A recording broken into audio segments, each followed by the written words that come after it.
Well, howdy doody dandy, everyone. It's another Stock Market Weekly recap. Now, unfortunately, we had another red week. Can't lie to you. But we're talking about the Robinhood Portfolio, the M1 Finance Portfolio.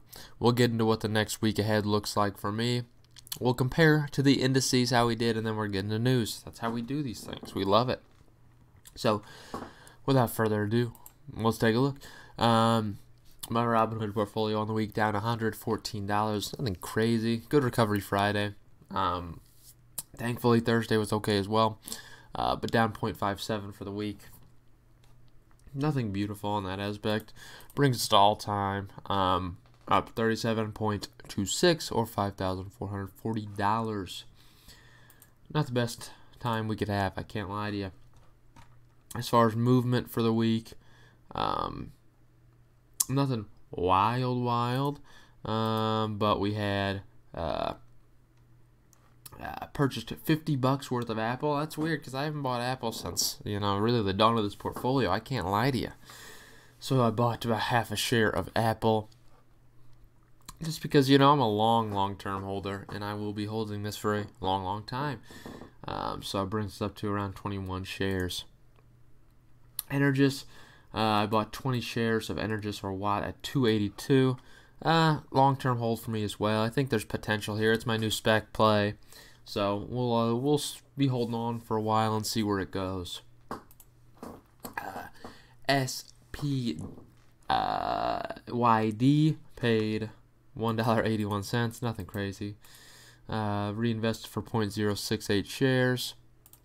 SPYG paid 32 cents only, nothing crazy there, which got reinvested for 0.006 shares. And DES paid 9 cents, which gets reinvested next week, by the way. That's just lovely stuff, but very small ETF position I have, so nothing crazy there.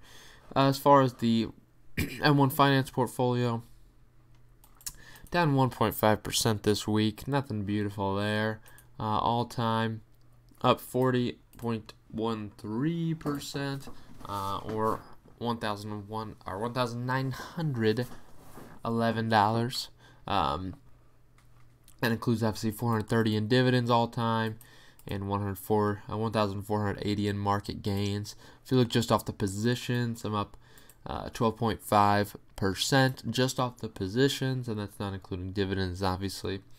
But as far as this week, nice dividend week, I can't lie. Kimco paid $1.97, Nvidia just 21 cents, nothing crazy. Qualcomm paid $1.69, and Bank of America paid $1.85. So we like to see that, and see this dividend number just keep rising. That's really the goal of this portfolio as we progress through this. Yeah, what can I say? So getting into the week ahead for me, we have some good stuff going on.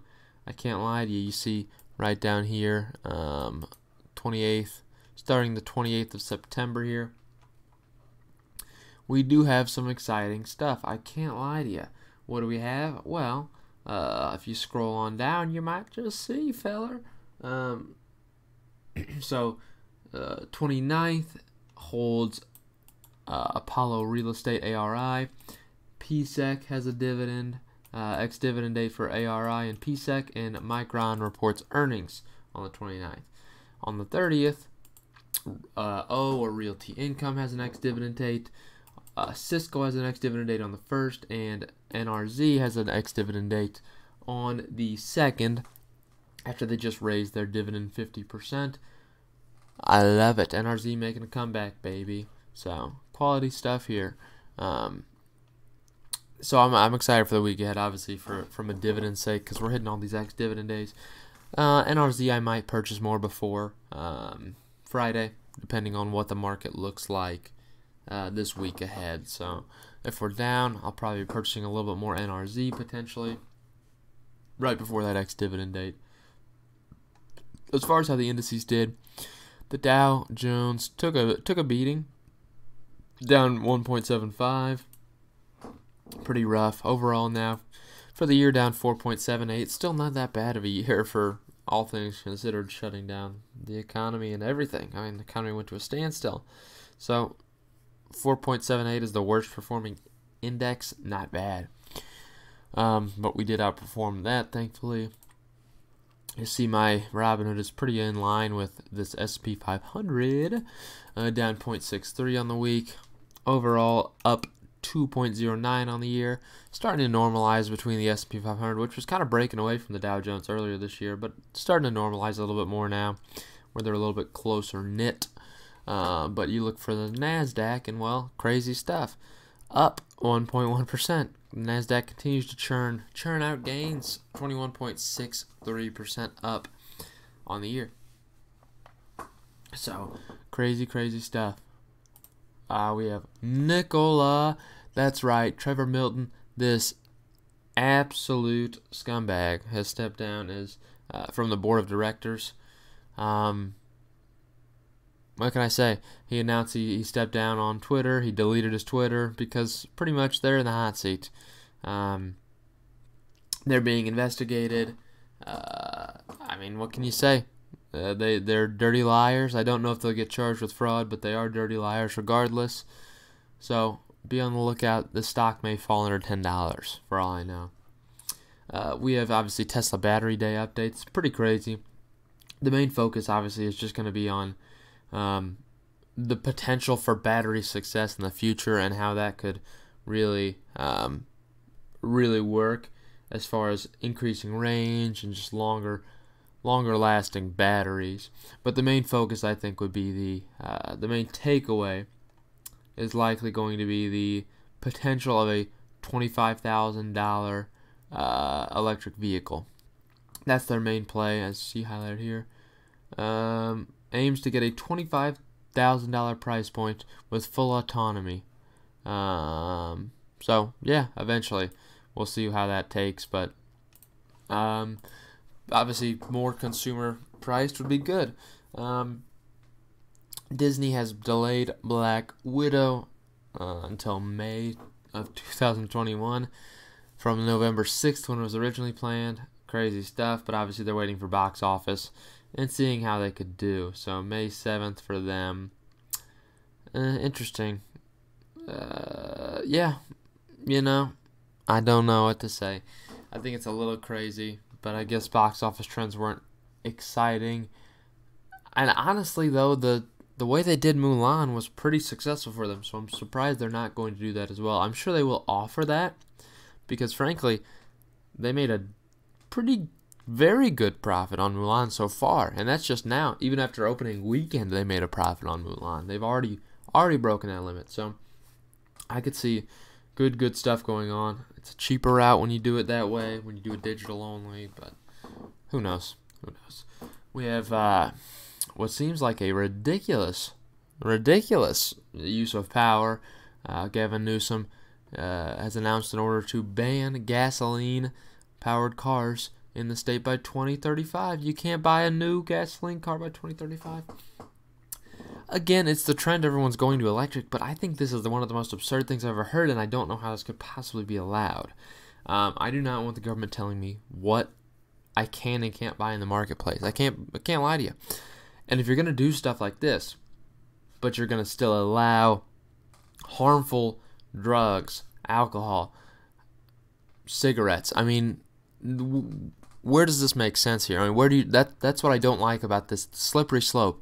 When you're not allowing one specific item and you're giving people no choice in the matter.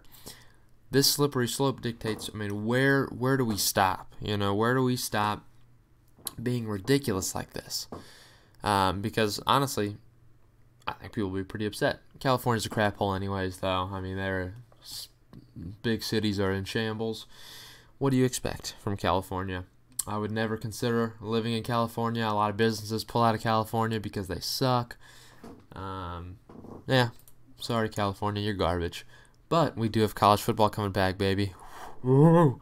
The Pac-12 has announced. That's right, they're playing a shortened football season. But Big 12, ACC, SEC, they're all going.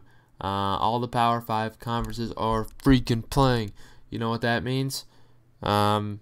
National Football Championship? Yes, it's happening. That's pretty dope. That's pretty dope. I'm excited to see what happens there. Obviously, I'm not a huge college football guy, more of an NFL guy, but college football is exciting stuff. Very, very exciting stuff. So, we also have Boeing. That's right. FAA Administrator Steve Wienerson is going to fly on a 737 MAX next week. I don't know how this made the stock go up, obviously, because maybe the 737 MAX, they just need to give up on this crap. Sunk cost, man. 737 MAX, don't know who wants to actually fly in it, but they're going to be testing it, obviously, and seeing if they could potentially bring these back in commission, because the billions of dollars that Boeing has lost having them out of commission and building them sucks. But we'll see how that goes. And finally, American Airlines has agreed to a loan of $5.48 billion from the Treasury. Ugh. So with that being part of it, they are going to be increasing debt quite a bit, but obviously they can't increase their dividend until they pay back this loan of $5.5 billion. Crazy stuff. Crazy news this week. I hope you enjoyed though.